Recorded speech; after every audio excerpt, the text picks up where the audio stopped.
Friends, welcome back. आज के इस वीडियो में करने वाले हैं क्लास 10th हिंदी गाला मॉडल क्वेश्चन पेपर विभाग बी का सॉल्यूशन पद्य विभाग। इसके पहले वाले पार्ट में हम लोगों ने विभाग ए गद्य विभाग कंप्लीट किया था। इस वीडियो में हम लोग विभाग बी पद्य विभाग कंप्लीट करने वाले हैं।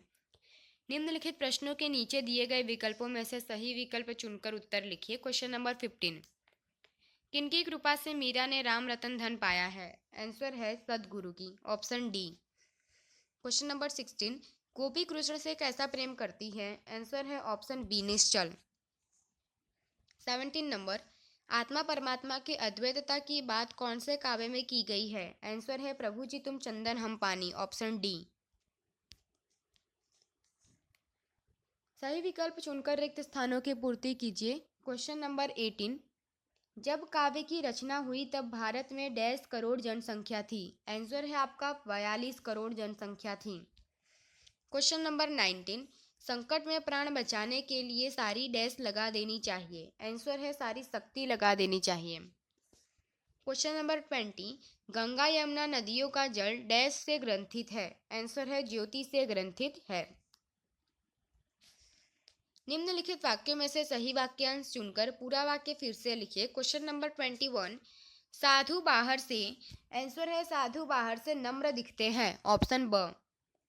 क्वेश्चन नंबर 22, कवि ने, आंसर है कवि ने भारत की जनशक्ति को महान बताया है, ऑप्शन अ।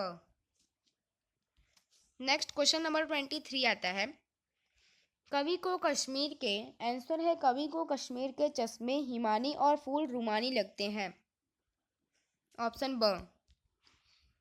निम्नलिखित प्रश्नों के उत्तर एक एक वाक्य में लिखिए। क्वेश्चन नंबर 24, इंद्र ने खोखले वृक्ष में क्या देखा? आंसर है इंद्र ने खोखले वृक्ष में सुंदर तोता देखा। क्वेश्चन नंबर 25, वजीर में दाने नहीं थे का क्या अर्थ है? आंसर है वजीर में दाने नहीं थे का अर्थ है वजीर दानेदार नहीं था। निम्नलिखित प्रश्नों का उत्तर 2-3 वाक्य में लिखिए। क्वेश्चन नंबर 26, कवि ने भूख की दशा को क्यों सुंदर कहा है? आंसर है प्रत्येक प्राणी भूख की दशा से लड़ने के लिए तैयार हो जाता है एवं भूख से संघर्ष करते समय प्राणी बहुत सुंदर लगता है, इसलिए कवि ने भूख की दशा को सुंदर कहा है। अथवा के बाद वाला क्वेश्चन, हम नवयुग के अग्रदूत कैसे बन सकते हैं? आंसर है हम लोगों के दिलों में असंतोष की भावना दूर करके उनमें संतोष की भावना पैदा करेंगे। पृथ्वी पर हम लोगों को स्वर्ग जैसा सुविधा प्रदान करेंगे। हम उन्नति के पथ पर आगे बढ़ते हुए लोगों का मार्गदर्शन करके नवयुग के अग्रदूत बन सकते हैं। निम्नलिखित प्रश्नों का उत्तर 4-5 वाक्य में लिखिए। क्वेश्चन नंबर 27, संत रैदास ने भगवान के प्रति अपना भक्तिभाव किन किन रूपों में व्यक्त किया है? आंसर है संत रैदास भगवान की एक निष्ठ भक्त हैं। वे अपने आप को भगवान से विभिन्न रूपों में जोड़े रहना चाहते हैं। वे कहते हैं कि यदि प्रभु चंदन है तो फिर वे पानी है जिसका उपयोग चंदन घिसते समय किया जाता है। भगवान यदि बादल है तो फिर वे मोर है जो बादल को देखकर मस्ती में आकर नाचने लगता है। प्रभु चंद्रमा है तो भक्त चातक है जिसका मन चंद्रमा को देखकर नहीं भरता।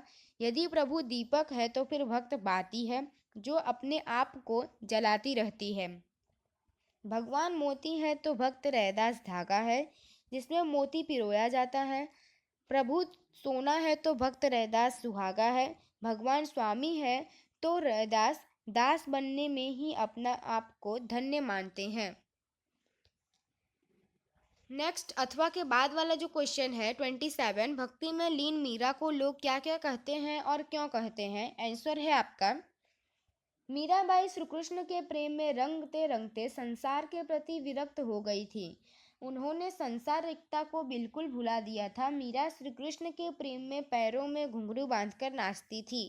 यह देखकर लोग उन्हें पागल कहने लगे थे। वे सुविधा की संगीत में बैठी रहती थी, साधुओं की संगीत में बैठी रहती थी। यह देखकर लोग उनकी खिल्ली उड़ाया करते थे। उनकी सास और राणा को मीरा का यह भक्ति भाव बिल्कुल अच्छा नहीं लगता था, इसलिए सास उन्हें कुलनाशिनी कहती थी और राणा को लगता था कि ऐसे प्राणी को जीवित ही नहीं रहना चाहिए, इसलिए उन्होंने मीरा को जान से मारने के लिए विष का प्याला ही भेज दिया था। इस प्रकार भक्ति भाव में लीन मीरा को लोग तरह तरह से संबोधित करते थे। निम्नलिखित पंक्तियों का आशय स्पष्ट कीजिए। Question number 28।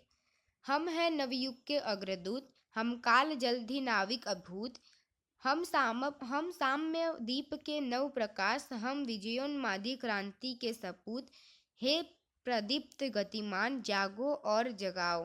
आंसर है, उपरोक्त पंक्तियों के माध्यम से कवि कहना चाहते हैं कि हम नए जमाने के अग्रणी जन हैं, हम समय रूपी सागर के असाधारण नाविक हैं, हम समानता का प्रकाश फैलाने वाले दीपक की ज्योति से निकले नए प्रकाश की भांति हैं, हम क्रांति करने वाले ऐसे सपूत हैं जिन पर विजय प्राप्ति करने का सनक सवार है। हे गतिमान और प्रदीप्त जनशक्ति, तुम स्वयं जागो और दूसरों को भी जागरूक करो। अथवा के बाद वाला क्वेश्चन आता है, क्वेश्चन नंबर 28। जब भी भूख से लड़ने कोई खड़ा हो जाता है, सुंदर दिखने लगता है। आंसर है, कवि कहते हैं कि भूख से मुक्ति पाने का मार्ग संघर्ष है। जब कोई प्राणी भूख से मुक्ति पाने के लिए संघर्ष करता है तो वह बहुत सुंदर दिखाई देने लगता है। भूख मिटाने के लिए प्राणी सब कुछ भी करने के लिए तत्पर हो जाता है। ये तत्परता संघर्ष में बदल जाती है और संघर्ष में सौंदर्य जन्म लेता है। तो यहाँ पे आपका विभाग बी खत्म होता है। नेक्स्ट अब आपका आता है विभाग सी, व्याकरण विभाग, जो हम नेक्स्ट पार्ट में करने वाले हैं।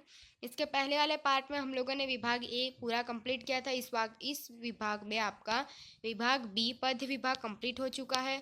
तो अगर आपको हमारा वीडियो पसंद है, इसे लाइक कीजिए, सब्सक्राइब